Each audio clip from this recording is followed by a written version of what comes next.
All right, started recording. Welcome everybody. This is week 4. This is day 1, our first meeting of the week. So this week we're doing quite a bit. So we're gonna today, please be with me, okay? Because we're gonna be moving pretty quick. So we're gonna be going over module 2, lesson 2, looking at free enterprise and economic types. So the learning intention, identifying and describing the economic goals that determine how society answers the 3 basic economic questions. So we're going to go over the 3 questions and then how each type of economy, and in particular, how we answer that and adjust to that, okay? You need to go into Canvas. Like I said, we're going to complete the course arc today, and I'm going to give you the review sheet. On Thursday when we meet, so the second day that we meet, we are going to be doing an Everfi. So I'm going to go over that specifically on Thursday. So please wait till I go over that in class. Come to class on Thursday. I'm going to give you the first 30 minutes of class on Thursday to work on the Everfi. So I'll show you which one we're doing, and then I'll give you time to work on it. And then we are starting a big project, okay? It's called the zombie apocalypse, all right? So if you've ever been into like The Walking Dead or The Last of Us, you know, any of those like zombie shows and stuff, I got all kinds of video clips and all kinds of, so it's a big project, but I think it's a fun project, all right? Where how do you rebuild an economic society? So it is on topic when, I know. I love The Last of Us. The Walking Dead, I loved it like the first 5 seasons. And I was like, okay, I can't take it anymore. Like Rick died already. Like I couldn't take it anymore. But I love The Last of Us. Love The Last of Us. Looking forward to season 2. Any of those zombie shows. I know they're great. If you've ever watched I Am Legend, I think that's Will Smith, right? That's a good zombie. Like any of those zombie, like that's kind of the scenario we're painting. So anyways, I just spoiled it for you. Sorry. Okay. Well, no, Rick doesn't. I wanted Rick to die. He keeps going. Just go watch it. All right. So just go watch it. Okay. So good day. Hey, Kenneth. Okay. So it's really important. We're going to move pretty quick today. We got to get through the course arc and give you the review sheet for the quiz. And like I said, we'll give you 30 minutes for the Everfi. On Thursday, I'll go over it, give you 30 minutes to work on it, and then we're going to start the project. Next week, we are literally doing the project in class, okay? So again, really important you come to class. It's a big project. You come to class, though, and we should be able to get, my goal is to do all of it in class, okay? And stuff, but we have to start on Thursday because then we'll work on it next Tuesday and then finish it the following Thursday, okay? So please, incentive, opportunity cost, look at me using an econ term, opportunity cost for you to come to class and get a really good grade on a really big project because we will be doing it together. The cost of not coming to class, having to do it yourself or do it independently, it's stuff which will be more of a struggle, okay, because it is an in-depth project. So plan on coming to class and slotting out that time, all right, because you'll be able to get a lot done in class. All right. And stuff. So we're going to be going over determining influences on markets, government policy, and how that interferes with economics and stuff, individual rights versus company rights, economic indicators going up and down. You know, economy is not stable. Economy is always going up or going down. It's an ebbs and flows. The goal is you don't want it too high or too low. You kind of want it to stay in the stable zone. So sometimes when it goes too high, the fear can be then that it will go all the lower. So like the recession we had like 08 to like 2012, right, was a huge economic dip because leading up to it, things got overinflated. So we've seen that fear in the last year or two with high inflation rates, that things go up and we're afraid then of a recession. So we're always very volatile, but that's normal for the economy to kind of ebb and flow up and down. You just don't want too high or too low to overcorrect itself. If you see a 0 in Canvas, that means it is missing or you didn't turn it in or you didn't do it right. So you need to resubmit it, submit it before it closes. Remember, once it closes, that is the late window. I will not extend. That already is double the time, okay?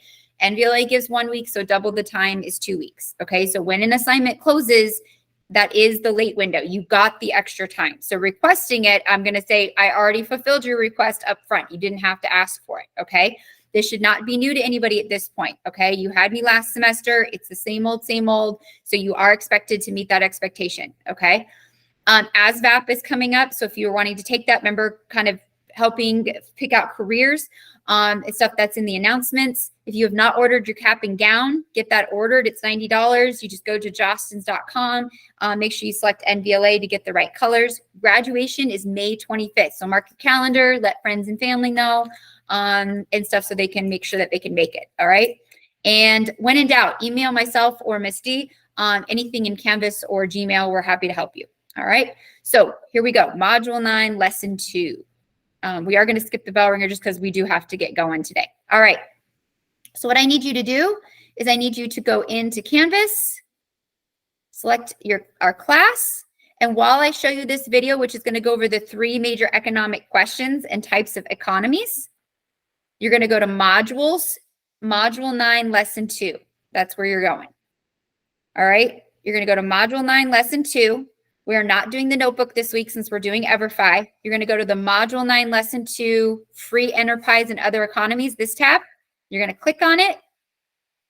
You're going to launch that blue tab. Okay. So you're going to launch it.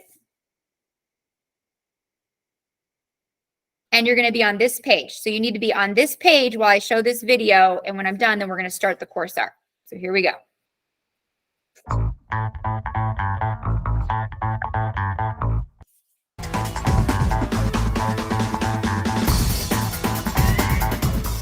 All right. So today we are bringing to you the economic systems. And we already know that resources are scarce. And so groups of people or societies, they have to make choices about how to use all of those scarce resources. So, voila, come the 3 basic economic questions. We've got the first one. What should we produce? Like, what do we want? So the first question, what should we produce? Second question, or how should we produce it? I don't know. It's magic. Magically produce it, but somebody's got to produce it. No. I don't know. So how should we produce it now? Well, who are we producing it for? Economic questions. Now, depending on those answers, you're going to get the type of economy that you are living in. So we are going to start with one of 2 extremes. We're going to start with a market economy. Yay, market economy! Yay, market economy! Ted, yay, market economy. All right, so market economy is based on the concept of private ownership. Anybody that's familiar with capitalism out there, you'll probably recognize the phrase laissez-faire, hands off. So in a market economy, there's no real government intervention whatsoever. Everything is privately owned. And so the people answer the question, what should we produce? The people answer how to produce it, and the people also decide who it's being made for.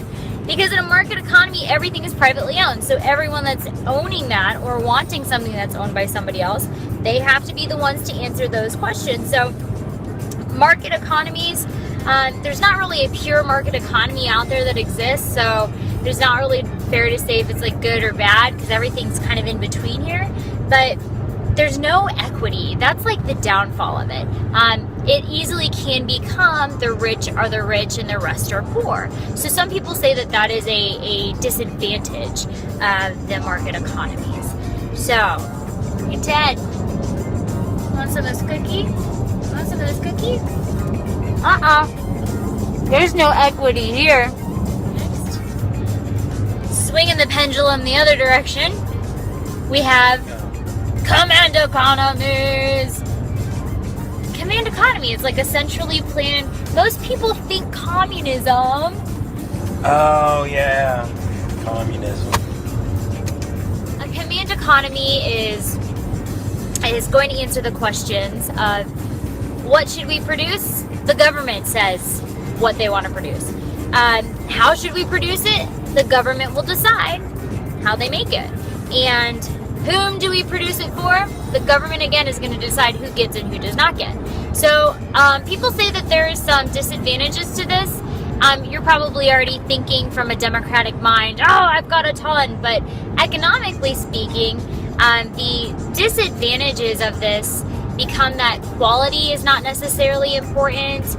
Efficiency is not very important. And so people may want something or even need something, and it doesn't mean that the government's going to give it to it. It's not going to provide. So some people say that's a disadvantage. Others say that there's an advantage to the command or the centrally planned economy because there's equity. Everybody gets the same, and so there's no one person having more than the other. Hey, Dad, look. I got a cookie. I got a cookie. What am I gonna do with that cookie? I'm gonna bite that cookie. Jack, give him half a cookie. Yep. Sometimes the government steps in and makes you share. Here you go, Ted. Ted, I promise you, I'm gonna give you a cookie now. Cookies for everyone. Now, smack dab in the middle is what we call mixed economy. And when I say in the middle, I mean like here's one extreme and here's the next, and all of the countries in between. They're all mixed economies. There's no such thing as a pure command or a pure market economy. So really all of the nations, we are mixed economies, except for traditional, and I'll speak briefly about that too. So in a mixed economy, this is when you're going to have the people and the government working together to answer those questions. So there's still going to be some private ownership out there. There's going to be government involvement, but they work together to meet the needs and the wants of consumers, especially when resources are scarce. So before we start talking a little bit more about government and government regulations, I did want to discuss that there are also traditional economies that can still exist, and this is like the Inuits or any Aborigines. They actually don't deal with the producer-consumer money, monetary exchange. They actually do bartering where they trade one good for another. So there's always that trade-off going on. Like, I will give you this if you will give me that. Thank you. So there's that for your economic systems.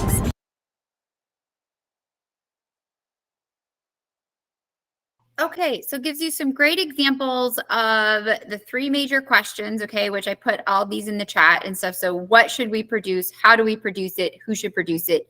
And then the three types of general economies. Market economy, think industrial revolution, dog eat dog, every person for themselves, okay?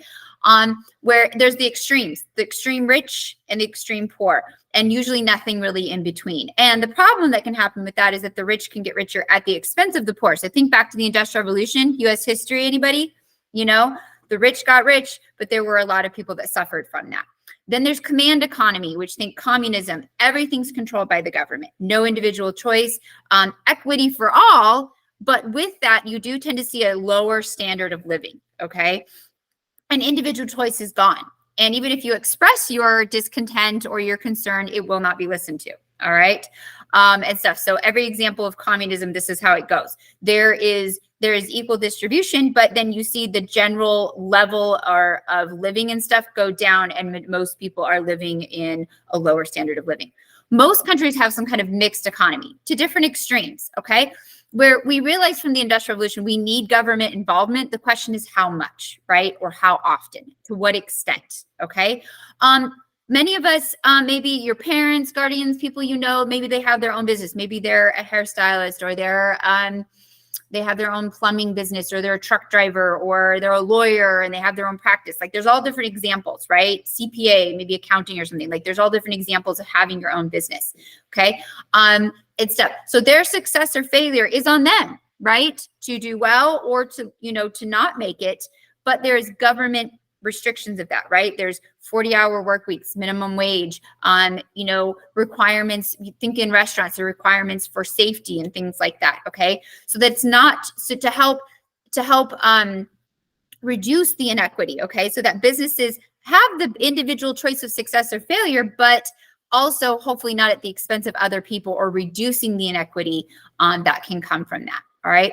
So give me a thumbs up if you have the course arc open, ready to get started. Because like I said, we're gonna be moving today.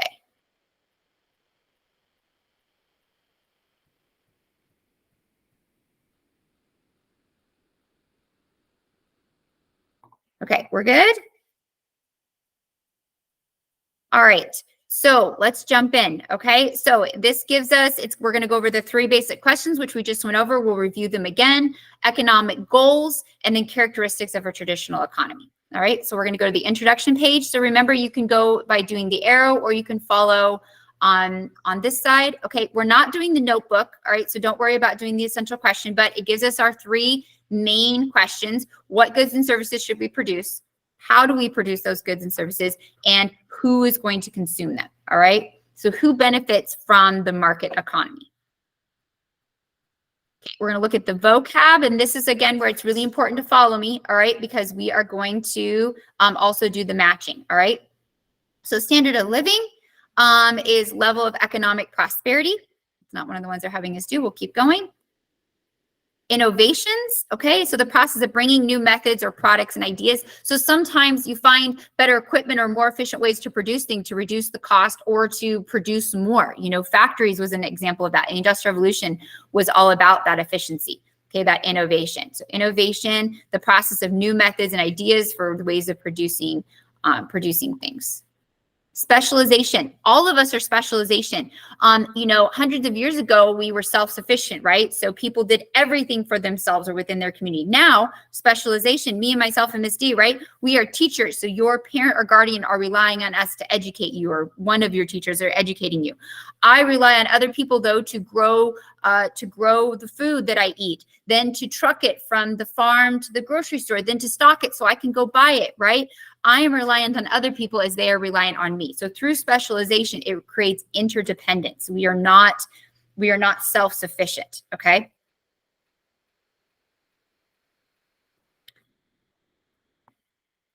Incentive, you know, there's incentive to economically participate, right? So my incentive for coming to work is to get paid, all right?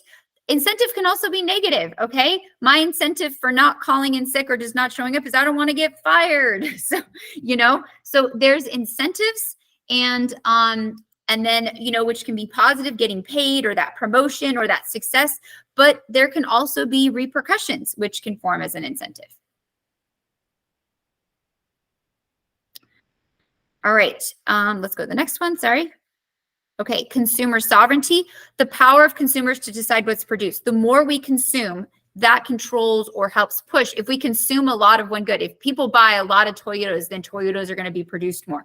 If we don't buy a certain brand, then that brand will probably go out of business or they produce less. So the more we consume, that drives production or less consumption. Eminent domain, the right of the government to take private property and use it for public use. So we saw a lot of this with westward expansion. So as people were moving from the East Coast to the West Coast in the last couple hundred years, we saw the government kind of carve out plots of land that they kept for their use. So example, Nevada, over 80% of Nevada is federally owned, right? So a lot of Nevada is federally controlled and for that use. And then macroeconomics. So there's two types of economics. There's macro, which is big picture, and then there's micro, which is small. Okay, so macro, big, micro, small. So macro is looking at economics on a whole national scale. Okay, once we have that, go ahead and submit it. Give me a thumbs up, you have it submitted. We're going to keep going. My dog is squeaking her toys. Sorry. In the background. All right, we'll keep going. Okay, so you can click next, or you can go up here. We're going to go to economic questions. So the three things that drive this: what goods and services should be produced? Okay, what are our wants and what are the wants and needs of society? So think wants and needs, and through scarcity, we can't have everything we want and need. How should it be produced? Okay, so example, if there's 1 acre plot of land to grow wheat, should we only hire workers and through labor produce, which will be about 15 bushels of wheat, or on that 1 acre, do we use 3 individuals, about 2.9 hours of labor with a tractor where we can get 40 bushels? So innovation has helped us to, with less, produce more, or to be more efficient, use less labor, and actually through efficiency of technology, right, have greater quantity, which benefits society. Who consumes that? What are you going to buy? What kind of food? Think about that. Also, where you live can really be a big factor in that. Here, we consume a lot of AC units, right? We have to have AC. Maybe not today, but during the summer, 4 or 5 months out of the year, it is essential. But if you live in northern Canada, where it's really, really cold, it's probably really essential there to have a wood stove, to have a good heating system, you know? So maybe sometimes depending on where you live, who is the consumer and what you will produce can vary, depending on your weather, depending on your topography and natural resources. All right, we're going to go to the next page. Being efficient is so important, right? So the goal of a society is to be efficient and produce the best goods at the best price at the most efficient way of doing that, all right? What we strive to have in our economy is we strive that through those three to have freedom, okay? Because like I said, we are not a command economy. We are a mix between a free market economy and a mixed economy. So the government is involved. So what that means is any individual, when you graduate, you have the freedom to choose. We have equality to choose what we want to do, okay? Unless you've got some parents that are like, you're going to do this, which they're out there, okay? The government is not determining that you must be a factory worker, or you must be a doctor, or you must be a truck driver, or you must be a teacher. You get to choose. Do you want to go to work right away? Do you want to go to trade school? Do you want to go to college? Do you want to do this? Do you want to be an entrepreneur? What do you want to do? You have the freedom to choose. Some choices are going to create more security. Others are more risky. Anytime you open your own business, it is more risky. All right. You got to stop. You got to stop. Toy's gone. All right. We've lost the toy. Freedom has been taken. All right. So you get to choose. But with that choice, okay, there are different outcomes. Now, equity in a free market is not possible. Here's what I mean by that. Okay. Myself and Miss D, I don't know if you're gonna like this example, but it's true, okay? We chose to become teachers. To say that we knew that the pay wasn't great, of course we knew that, all right? It is known for that. I knew when I chose teaching, I knew, am I gonna, when Bruno says, I wanna be a millionaire so freaking bad, I think he says billionaire, okay? I'd love to be a millionaire even, not even let alone a billionaire. I knew that probably wasn't gonna happen. Where's the laughs? This is pretty funny. Come on, you guys are getting a great economic lesson here at me and Ms. D's expense. So we knew we weren't going to become millionaires, okay? At least not from the paycheck. Or if I'm going to become a millionaire, I'm going to have some kind of side hustle or maybe two, all right?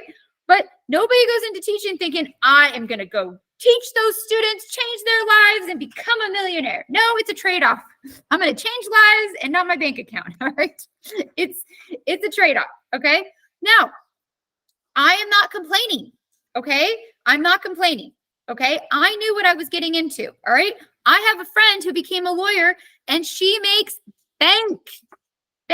Okay, she's an injury lawyer. Oh my gosh. All right, she is a millionaire times many times. Okay, we made different choices. Now, we had equality to make the choice, right? I chose to become a teacher. She chose to become a lawyer. All right, so I knew what I was getting into. She knew what she was getting into. All right, so are we equitable? No, I make way less money. She's living it good. Her purses, I'm like, oh, can I just touch it? Like, they're so beautiful.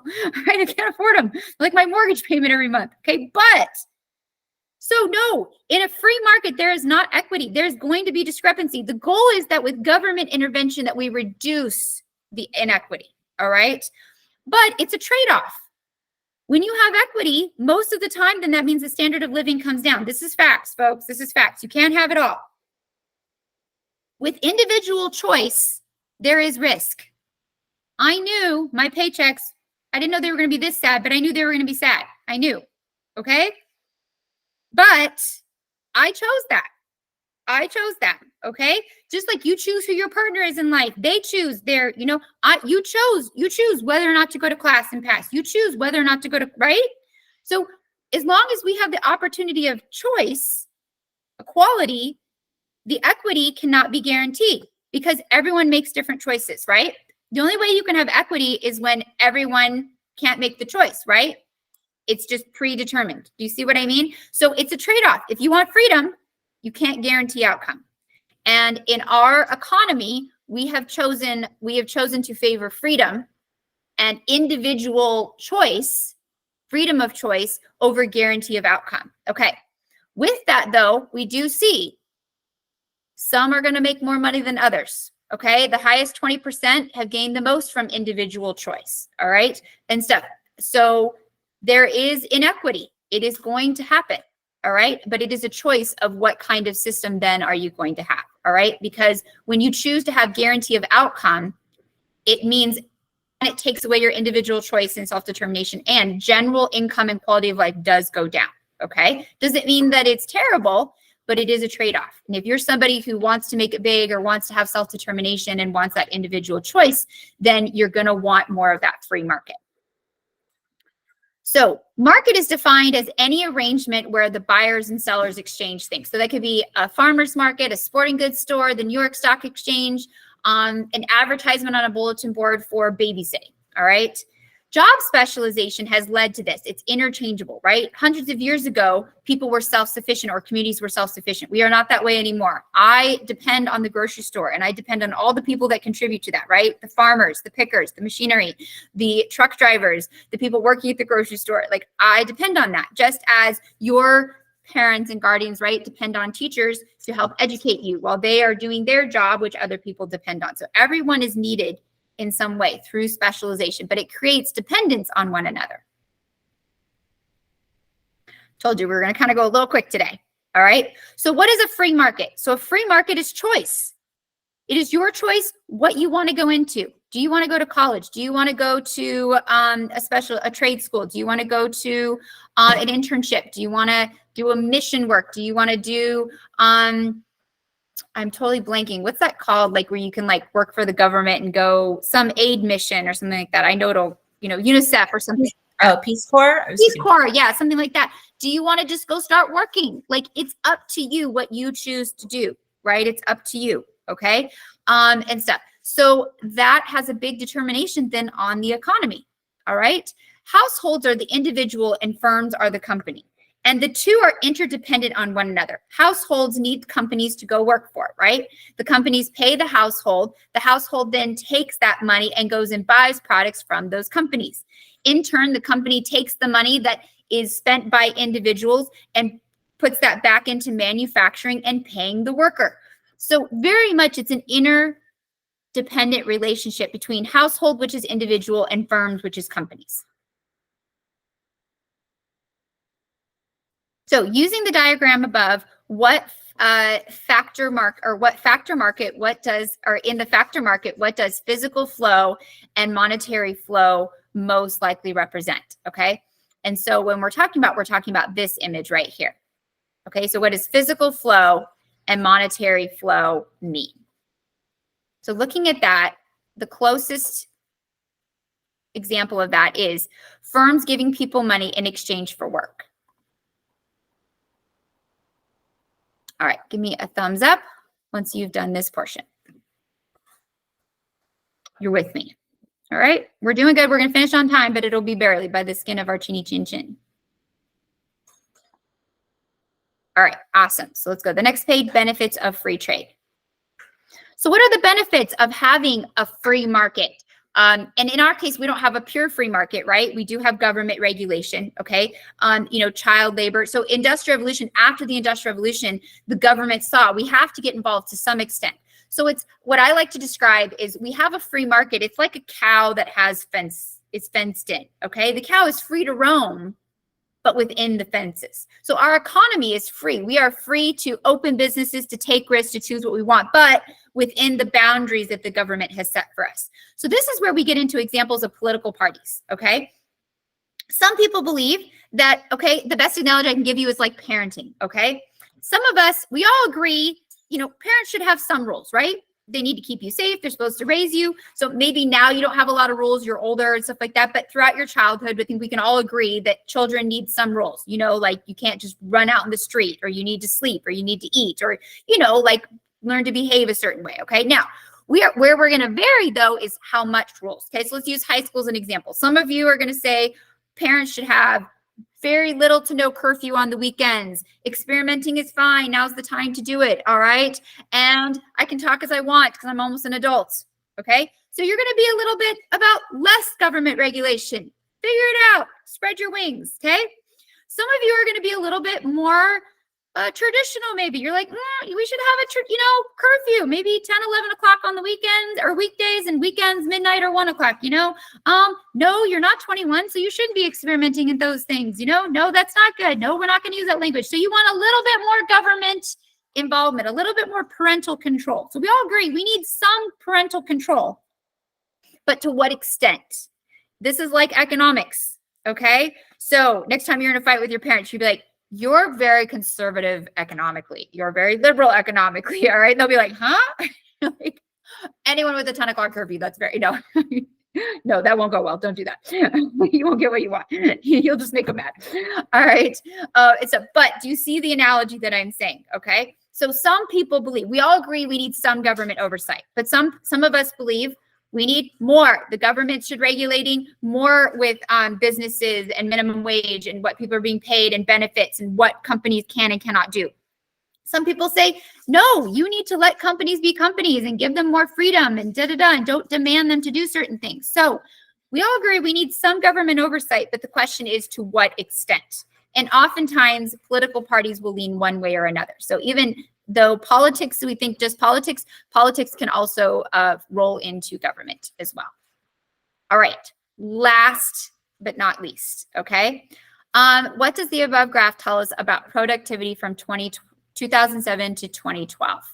All right, so productivity, or what companies produce, is based on consumption, okay?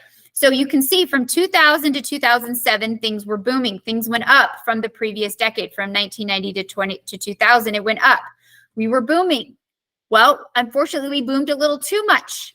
And then we saw the recession from 2007 to 2012, okay?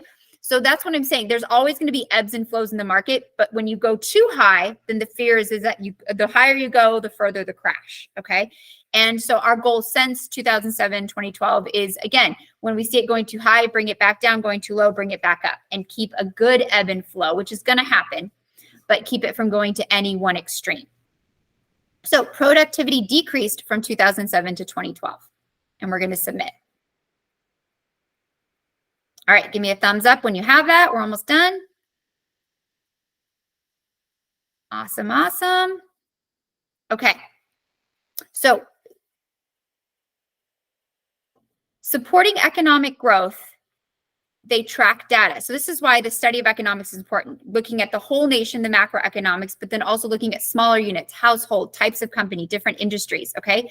To try as much as, oh, the sun's coming out. I'm going to look like, oh, you know, all right, the sun is coming out. And so it's important to study because then that helps us to keep that ebbs and flows, and that when needed, when government policy needs to step in to help us, you know, correct if we're going too high or correct if we're going too low. We saw this during the pandemic, right? When a lot of businesses shut down, the government then did some bonus checks, right, to people, I think once or twice, right, to help people out, because we saw that people were losing jobs, so to help people out to pay their bills. So sometimes the government uses this as a way to try to regulate how are things going and to create as much stability as possible, all right? Because the more ups and downs, the less stable the economy is. All right, so that wraps up our course arc, okay? So we got to the end of that. So you should, as long as you answered the question with me, you should have 100% on that. We're gonna go back into Canvas, all right? And then to end up for today, I am gonna give you your review sheet. So your quiz, right? The 9.2 quiz is based on the course arc, okay? So looking at what are the three major questions? How are they determined, okay? What is macro versus micro? Looking at the key vocab words. All right, go ahead and click on that link. Let me know that it opens for you. Or if it's not opening. Did it open? We're good? Okay, awesome. So just like before, remember, you can use this review sheet on your quiz, okay? I encourage you to use it. You can either have a tab open or you can print it off, all right? If you keep a tab open, you just need to let the proctor know, okay? So it has your key vocab words and the definitions, the three essential questions. I brought in those key graphs. Any of the questions we answered at the bottom are incorporated, okay? Description of each section. More graphs, this is productivity. Benefits of free trade. So again, any kind of theme to the question I pulled from each section and kind of pulled some I thought some of the main points. Now you are welcome to edit this if you want. And remember, if you are wanting to edit, then you go to File, Make a Copy, and then you save that, and then you're able to edit it if you would like. Okay. For today, that's where we're going to end. When we meet on Thursday, we are going to go over the EverFi. So just wait. I'm going to show you specifically again how to do the EverFi, which one, and give you time in class to do it. All right. And then we are going to start the zombie project, okay, which we'll work on mostly next week, but we just want to get a little bit of a start this week. All right. So please keep coming to class. All right, because it'll definitely benefit you. All right. So we went over the course arc. We went over the review sheet. I don't have time for this funny cartoon. I'll open up class on Thursday with this funny cartoon. All right. It's a free enterprise cartoon. It's cute. All right. Have a wonderful day. And I will see you on Thursday. All right. Thank you so much. Thank you. Bye, everybody. Thank you. Thank you, Annalise, Tatiana, Kenneth. Thank you. Bye, Misty.